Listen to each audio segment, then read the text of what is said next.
big is God? What does God own? What did God create?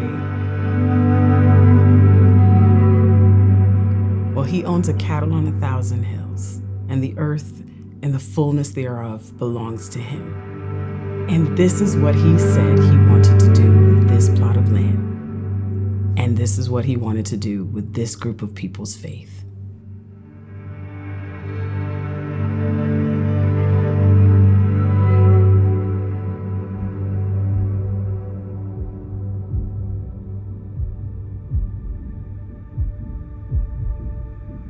The building of Bethel has housed life-changing moments for me. And when I look back, I know how this house has transformed my life, not just once, but multiple times. I can walk you around the sanctuary and say, that was where the Lord did this inside of me. This is where this happened inside of me. This is where this person got healed. This is where another person got healed. I can walk you around the sanctuary and tell you different areas. There's something here that has to do with on earth as it is in heaven. I think it's a space of where the impossible becomes possible. The people here have normalized supernatural ministry. And it's not just a single belief system, it's not just Bill or Chris, but it seems like it's now turned into an absolute culture.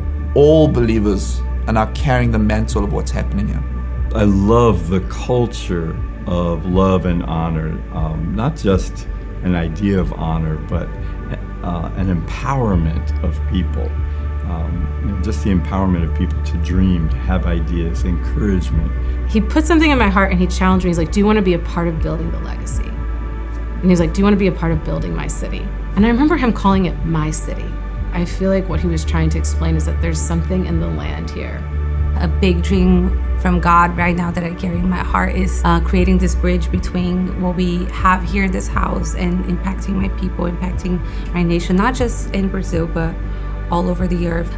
Chris has talked about how we were an international movement, and I feel like now we're becoming more and more a multicultural movement where we're not just inviting the nations in, but we're actually impacting the nations, and we're letting the nations impact us as well.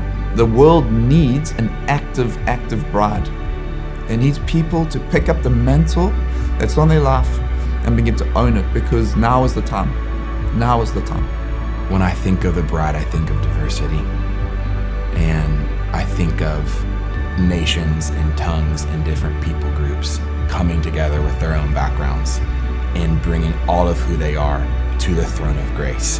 And that unified voice, that is a thing that rushed out of the upper room in Acts 2 and affected people's hearts when they heard a unified voice proclaiming the name of Jesus, worshiping in the tongues, spread into the streets, and people heard their own culture calling them to the throne.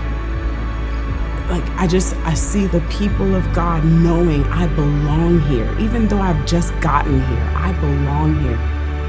Bethel in tiny Redding, California has a lot to say, and I think there's something on this house, resting in apostolic grace on this house, to impart to the nations and to give people bread that they're hungry for. But that bread is the word of life. It's Jesus.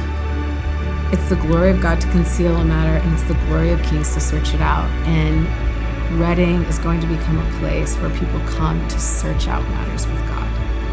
I want to see people all over the world catching a hope that this could happen to me. I could see these miracles in my lifetime. I think in this practical way, if we can steward something this lofty, then it gives us a little glimpse into spiritually what we've been given to steward.